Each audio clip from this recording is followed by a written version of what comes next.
क्या जैसे और गुरुओं में भरा हुआ है शिवोहम ब्रह्मास्मि, ऐसे ही उस आत्मा में भी क्या भरा हुआ है? ब्रह्मास्मि और शिवोहम। मेरे में ही शिव ने पहले प्रवेश किया। यज्ञ की आदि की बात उनकी बुद्धि में थी क्या?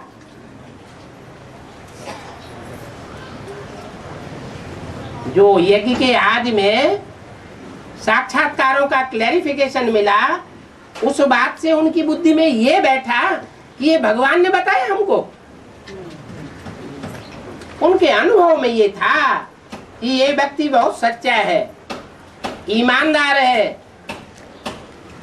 उस सच्चाई और ईमानदारी के अनुभव के आधार पर दुकान का आधा हिस्सा उसे सौंप दिया। आधी कमाई तुम्हारी या आधी कमाई हमारी, और खुद निश्चिंत हो गए। मिल्कियत हमारी और मेहनत तुम्हारी। तो जीवन का जो अनुभव था, उस अनुभव के आधार पर उन्होंने जिस व्यक्ति को संसार में सबसे सच्चा समझा, ईमानदार समझा, उसको दुकान सौंप दी।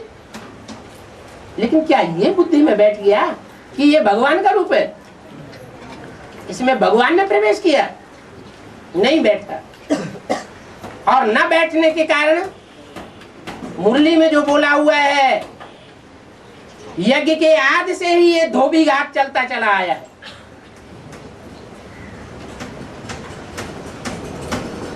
तो जो परमात्मा पार्ट अभी था, वो परमात्मा पार्ट पहले भी था।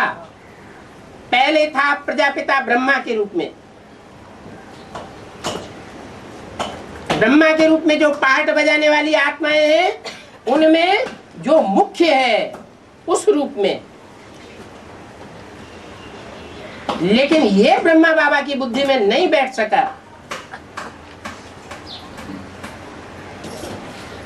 कि ये विषपाई पार्ट है,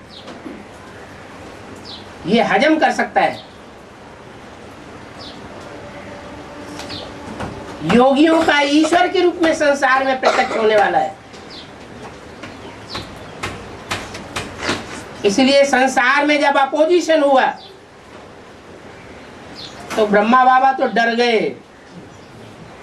पहले ही सिंध हैदराबाद छोड़ करके अकेले कराची भाग गए।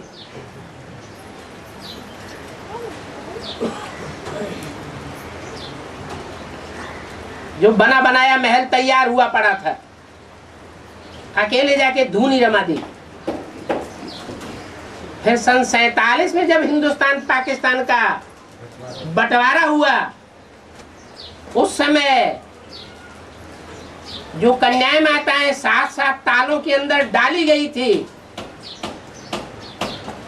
किस कारण डाली गई थी? कोई कारण बना होगा। क्या कारण बना था? है? अरे यही कारण बना था कि परमात्मा के उस अजूबे गरूबे पार्ट को, अड़भंगे पार्ट को कोई ने पहचाना नहीं था। सिर्फ स्वयं ब्रह्मा की आत्मा ने नहीं पहचाना, तो दूसरा कोई कौन पहचानेगा? और दो पार्टियां बन गई यज्ञ में। विनाश ज्वाला यज्ञ कुंड से ही प्रज्वलित हुई, आदि में ही। तो जो कन्याएं माताएं तालों के अंदर बंधन में आ गई, कब तक बंधन में रही? 47 तक बंधन में रही सिंध हैदराबाद में।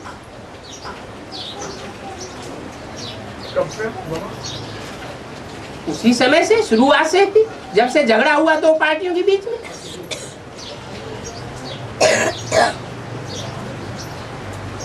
सभी धर्म वाली आत्मा एक तरफ हो गई और सूर्यवंशी आत्मा एक तरफ हो गई। तभी से यहाँ तक कि प्रजापिता गया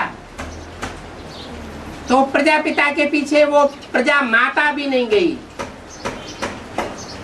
वो भी किसके प्रभाव में आ गई? वो जो प्रजा माता, उसके दिल के ऊपर किसकी छाप बैठ गई? ब्रह्मा की छाप बैठी या प्रजापिता की छाप बैठी? ब्रह्मा की छाप बैठ गई। और उसने प्रजापिता का साथ नहीं दिया।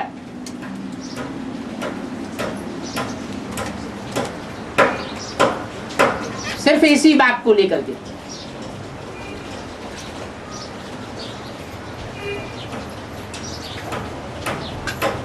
इसलिए बताया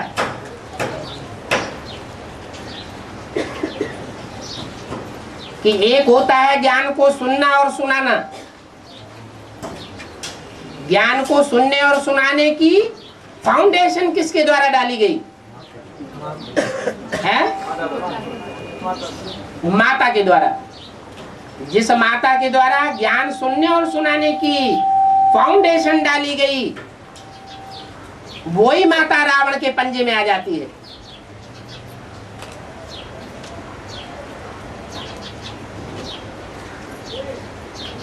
ब्रह्मा तो पावरफुल नहीं थे।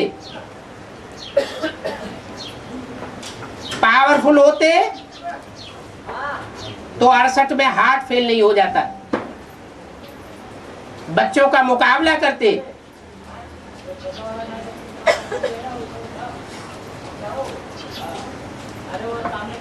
भिखारियों के हाथों में यज्ञ की सत्ता सौंप करके नहीं चले जाते।